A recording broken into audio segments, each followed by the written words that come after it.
राष्ट्र सर्वप्रथम, राष्ट्र सर्वप्रथम, राष्ट्र सर्वप्रथम, राष्ट्र सर्वप्रथम। देश के हर बच्चे को अच्छी शिक्षा और आधुनिक शिक्षा के लिए मयूर विहार फेज 3 में सरकारी स्कूल की नई इमारत का शिलान्यास कार्यक्रम आयोजित किया गया। इस अवसर पर दिल्ली के मुख्यमंत्री अरविंद केजरीवाल भी मौजूद रहे। इस दौरान कार्यक्रम को संबोधित करते हुए सीएम ने कहा कि पिछले कुछ महीनों में कई नए स्कूलों का उद्घाटन किया गया है, जिससे लाखों बच्चों के पढ़ने का इंतजाम हो गया है। वहीं सीएम ने कहा कि सभी बच्चों को गुणवत्तापूर्ण शिक्षा देने से एक पीढ़ी में गरीबी का उन्मूलन हो जाएगा।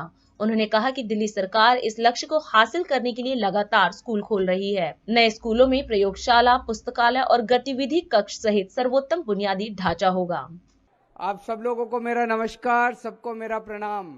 आप लोगों का जुनून वाकई काबिले तारीफ है। मैं नहीं समझता ये चमत्कार पहले कभी भारत देश में देखा गया कि किसी स्कूल के शिलान्यास के लिए इतनी भारी संख्या में लोग इकट्ठे हुए और इतने जोश और जुनून के साथ लोग आज यहाँ पे शिरकत कर रहे हैं। पिछले कुछ महीनों के अंदर ही मैंने इतने स्कूलों का उद्घाटन कर दिया, 1,00,000-1,50,000 गरीबों के बच्चों के पढ़ने का इंतजाम कर दिया पिछले कुछ दिनों के अंदर। अब आपका भी यहाँ पे शानदार स्कूल बनेगा। पहले जो टाट पट्टी टिन वाला स्कूल था, उस स्कूल में जो बच्चे पढ़ते थे उनके दिल पे क्या गुजरती होगी। अब ये बदल गया।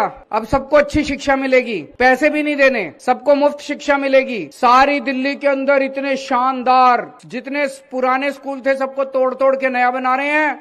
और भाई साहब, मैं चैलेंज कर रहा हूं, मैं करता हूं, मेरे को पता है इस इलाके के अंदर बहुत प्राइवेट स्कूल हैं बड़े बड़े। जिस दिन ये स्कूल बन जाए, एक चक्कर इस स्कूल का लगा लेना और एक चक्कर उन प्राइवेट वालों का लगा लेना। प्राइवेट से ज्यादा शानदार नहीं हो, राजनीति छोड़ दूंगा। जितना शानदार ये स्कूल बन रहा है, इसमें इतनी सारी लेबोरेटरी लैब बनेंगी, लाइब्रेरी बनेंगी, एक्टिविटी रूम बनेंगे, बहुत ही शानदार। और लिफ्ट लगेगी, किसी प्राइवेट स्कूल में लिफ्ट नहीं है आपके चारों तरफ जाके। आपके बच्चे तीसरी मंजिल पे जो बच्चे की क्लास होगी वो लिफ्ट में चढ़ के जाया करेगा, सीढ़ियों से चढ़ के जाने की जरूरत नहीं है उसको। दोस्तों, मेरे को ये लगता है अगर हमने अपने बच्चों को अच्छी शिक्षा दे दी, अगर हमने अपने बच्चों को अच्छी शिक्षा दे दी, एक पीढ़ी के अंदर इस देश से गरीबी दूर हो सकती है।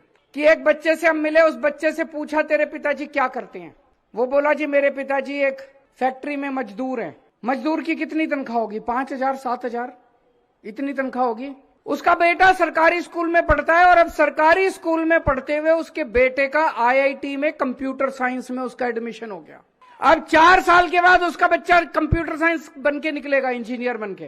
कंप्यूटर इंजीनियर जब बन के निकलेगा, उसकी पहली तनख्वाह 3 लाख रुपए महीना होगी।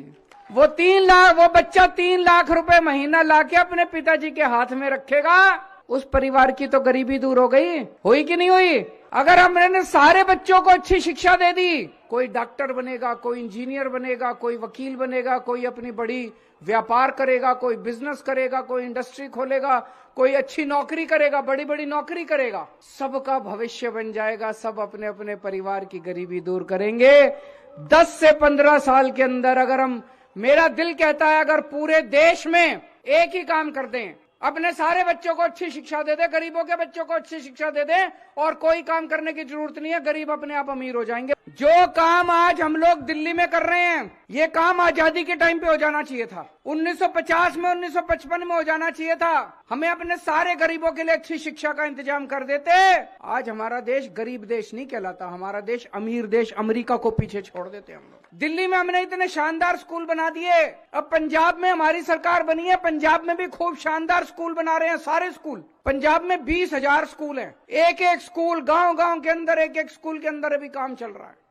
सारे स्कूल शानदार बना रहे हैं, लेकिन दिल्ली और पंजाब को छोड़ के और कहीं स्कूलों पे काम नहीं चल रहा। बाबा साहब अम्बेडकर ने सबसे पहले कहा था कि अगर अपने समाज को आगे बढ़ाना है, देश को आगे बढ़ाना है, तो गरीबों के बच्चों को अच्छी शिक्षा दो। कहा था कि नहीं कहा था? दोस्तों, आज बाबा साहब अम्बेडकर का सपना पूरा कर रहे हैं हम लोग। 75 साल हो गए, उनका सपना अधूरा रह गया और मैंने भी कसम खाई है, बाबा तेरा सपना अधूरा केजरीवाल करेगा पूरा। आज एक मुद्दे पे और बात करना चाहता हूं मैं। चारों तरफ इतनी महंगाई हो रही है कि नहीं हो रही? घर का खर्चा चलाना मुश्किल हो रहा है। लेकिन आपकी जानकारी के लिए बता दूं, अभी अभी केंद्र सरकार ने एक सर्वे कराया। उन्होंने सर्वे कराया है कि किस राज्य में, मध्य प्रदेश, गुजरात, महाराष्ट्र, दिल्ली, पंजाब, किस राज्य में सबसे ज्यादा महंगाई है, किस राज्य में सबसे कम महंगाई है। आपको जान के ताज्जुब होगा कि पूरे देश में सबसे कम महंगाई दिल्ली में है। क्यों? दिल्ली में आपकी बिजली मुफ्त है। किस किस का बिजली का बिल जीरो आता है, जरा हाथ खड़े कर देना। दिल्ली में आपकी बिजली मुफ्त है। दिल्ली में महिलाएं सफर करने जाती हैं, डीटीसी की बस में टिकट लगती है कि नहीं लगती? दिल्ली में महिलाओं का सफर मुफ्त है। दिल्ली में शानदार स्कूल बन रहे हैं, सरकारी स्कूल बन रहे हैं, शिक्षा मुफ्त है। दिल्ली में इतने मोहल्ला क्लिनिक बना दिए हम लोगों ने, इतने अस्पताल बना दिए। दिल्ली में सबका इलाज मुफ्त है, बुजुर्गों के लिए तीर्थ यात्रा मुफ्त है। इतनी सारी सुविधाएं दे रखी हैं, इसलिए सबसे कम महंगाई दिल्ली के अंदर है। आप लोग अपना प्यार इसी तरह से बनाए रखें, आशीर्वाद बनाए रखें। राष्ट्र सर्वप्रथम, राष्ट्र सर्वप्रथम, राष्ट्र सर्वप्रथम, राष्ट्र सर्वप्रथम।